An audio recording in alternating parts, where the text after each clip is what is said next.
Evet arkadaşlar, hoş geldiniz. Oyunun 4. yılı doldu. Kapalı ve beta oyuncuların özel BELALIKRAL21'in ufak bir etkinliği var. Kendisi yapamıyor şu an işleri olduğu için. O yüzden bu çekilişi ben yapacağım. Şimdiden kazananı tebrik ederim. Şanslı 4 kişi, gördüğünüz gibi liste. Bu yorum yaptığınız listelerden seçtim. Yorum yaptığınız kişilerden seçtim.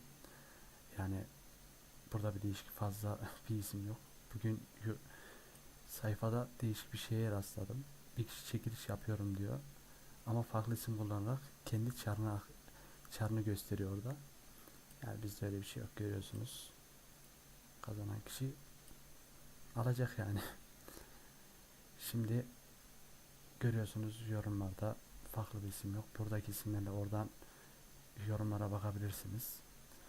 Şimdi çekilişi başlatacağım. Bakalım şanslı kişi kim? Videoda aç. Şuradan müzik de açalım. The music's right here. Don't go away.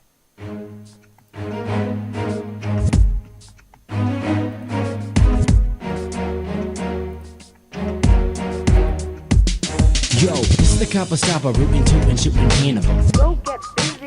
I was Dr. Hannibal, backed up my tackle. What the heck? Oh, step into my center, sip the nectar, and check me. Rolling like a coaster, bragging like a boaster. When the really gets silly, pops up like a platter. Who's better than I had? Put the cheddar or the ghetto. I'm stuck, cause I don't think you want me.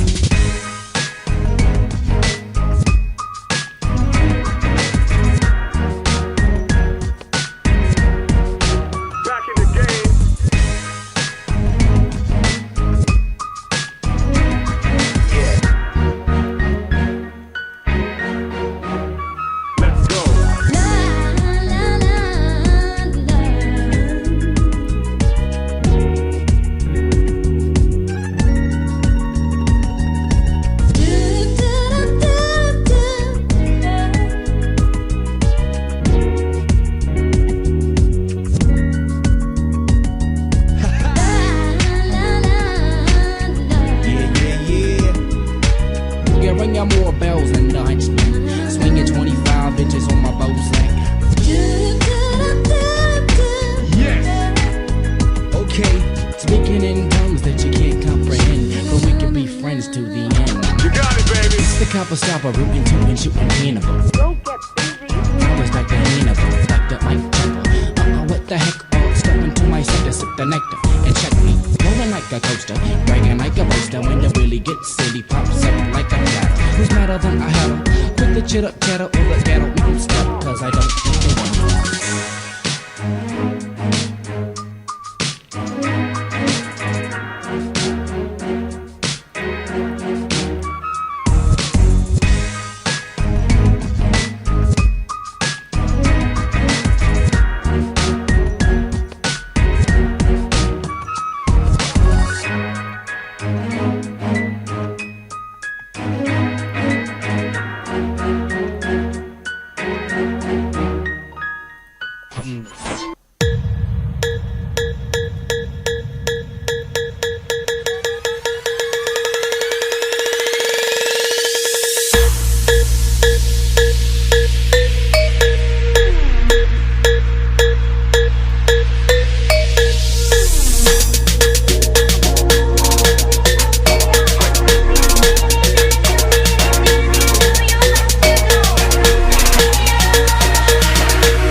Tokyo. Çeri başkan elinde altın ejder, yeraltı madeni yine bizi bekler. Ana gemi yıkımda kopuyoruz burada, delikanlı ninjalar yine mi buradalar? TR belalı kral 21, ölüm arenasında hep birincidir. Kıdemli general kanımda var kan, kaybından ölüyor düşmanlar. Samet'le kuşanmış Kunoviç'i, düşmanlar onu hiç bulamaz ki. Sınıf